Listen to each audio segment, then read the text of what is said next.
Médicalement, l'histoire de l'autisme commence au XXe siècle, avec les premières observations spécifiques. Auparavant, les enfants qui présentaient des troubles de la communication et du langage, oral et écrit, ou un rythme différent dans les apprentissages, étaient mis au banc de l'éducation, et même dans certains cas de l'enfance, tels ces enfants dits sauvages au XVIIIe siècle, exclus de la société suite à des abandons et des maltraitances. Il y a 30 ans, Simone Veil, ministre des Affaires sociales, de la Santé et de la Ville, a pris la parole à l'hôpital Bicêtre, anciennement asile d'aliénés, pour demander une série d'études sur la prise en charge des enfants, des adolescents et des adultes autistes, ainsi que sur les méthodes utilisées. Elle exigeait que soient valorisées les compétences de l'enfant et qu'avec les parents, un climat de confiance soit instauré. Il faut rappeler qu'alors, des théories culpabilisantes pour les familles faisaient autorité, implantant durablement dans les esprits des préjugés auxquels chaque mère d'enfant autiste va, à un moment ou à un autre de son parcours, aujourd'hui encore, se confronter. On sait à présent qu'au contraire, soutenir les parents aide l'enfant considérablement.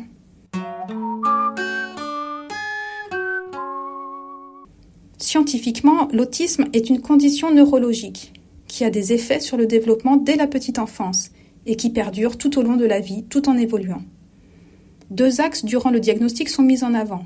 La communication, les interactions sociales d'une part, les intérêts, les activités, les comportements d'autre part. L'environnement sensoriel et social joue un rôle primordial, mais ni premier ni déterminant sur le vécu et le devenir de la personne. La difficulté est au moins double pour appréhender l'autisme.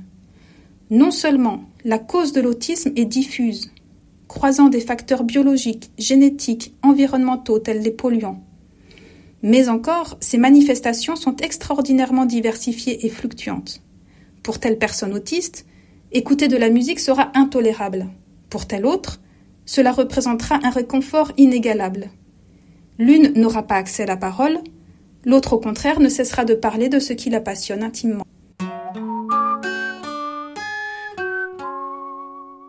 On utilise depuis quelques décennies les sigles TED, troubles envahissants du développement, et TSA, troubles du spectre autistique, afin de prendre en considération cette diversité.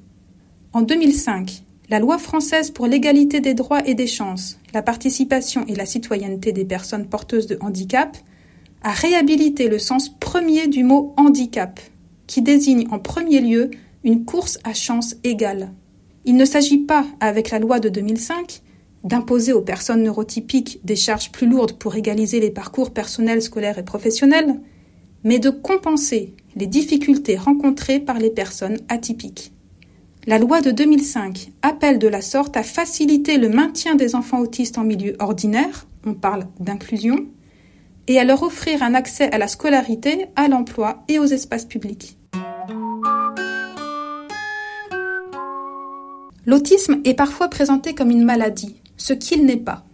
Il ne s'agit pas d'une pathologie, et on n'en guérit pas. L'autisme est un fonctionnement intime et spécifique. Le cerveau de la personne autiste fonctionne différemment de celui de la personne neurotypique. Chacun d'eux se caractérise par sa plasticité et se montre capable de modification, de réorganisation, de création des réseaux neuronaux qui le définissent. D'où l'importance des activités et des soins appropriés. Mais au-delà de ces suivis indispensables, le mode de fonctionnement du cerveau d'une personne autiste restera atypique. Cela peut être une épreuve pour la personne et son entourage. Cela peut être une qualité, une distinction, une originalité, une nouvelle perception.